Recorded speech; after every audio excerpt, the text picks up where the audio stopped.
Good morning, friends, family, and fellow sojourners. Back in 1996, I had an opportunity that some of you might find either hilarious or strange, but it was such a blessing. And it had to do with the fact that my sister owned a helium company, and sometimes she would make deliveries for balloons as a clown. And, it would be like a child's birthday party or a special celebration.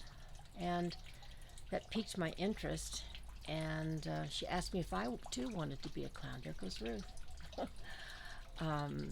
And I thought about it. I thought, I've always been kind of a ham. I like to make people laugh, and so I thought this might be a great opportunity to supplement our income.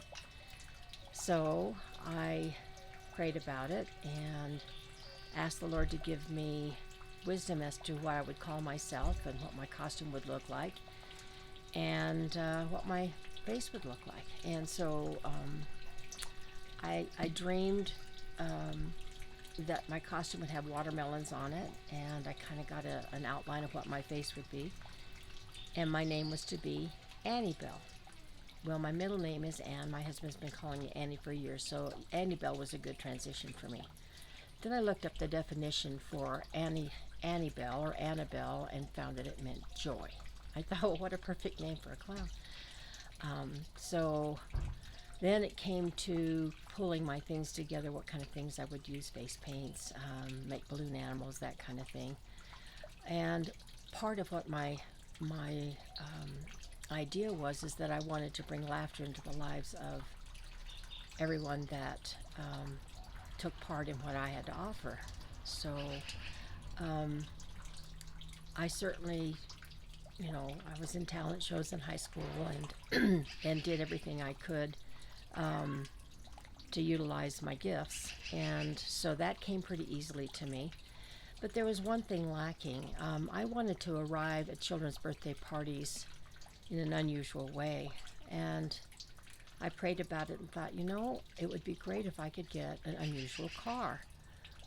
Well, before I prayed about this, we were in Carson City, Nevada, and we went to someone's ranch, and he was selling a London taxi cab. And on the top was a little, at the top of the cab was a little bar that said for hire, which I thought was perfect.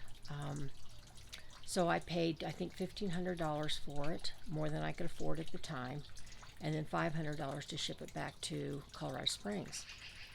Well, my husband worked and worked and worked on it, and because the way they put cars together in England is different than the way we do in the United States, my husband kept blowing $100 fuses. And I had a dream in the meantime of this car, because I cried out to God and said, Lord, I don't know what I'm supposed to do. And I had this dream of this car. It was a little green, I at the time didn't know what it was, but it was an antique type car, and I cried out to God and said, Lord, I could never afford that kind of car. That would cost too much money. Well, as my husband was at the fire station working on this car, one of his firefighter friends said, do you think that your wife would maybe want to use my dad's car? I'm too long-legged and I can't drive it. So my husband came back to me and I said, I'd like to look at it. So I went to his home, and he opened up the garage. I burst into tears because the car that he was offering me was a 1929 Model A or Model T Ford. And it had been put together in weird ways because his father had found it in the desert in Arizona, shot full of bullet holes. So he used things like a butter bowl where the driver's or the wheel was, and he used a big metal sign for the hood of the car. He painted it green, and it was exactly what I saw in my dream.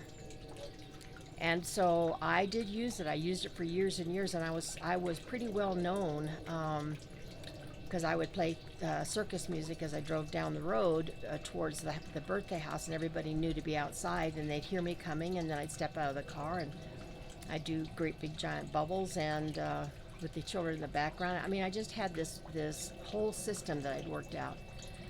But I used that car for as long as I could before it finally gave up the ghost.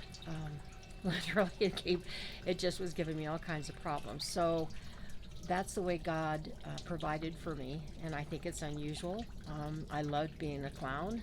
If you want to go to my website at www.coloradoclowns.com, you'll be able to see my website and what I look like and some of the antics that I pulled and that kind of thing. It's kind of fun. But anyway, that's my clown story, and I loved every minute of it, and I thank God for bringing that into my life because I enjoyed the laughter of children and adults.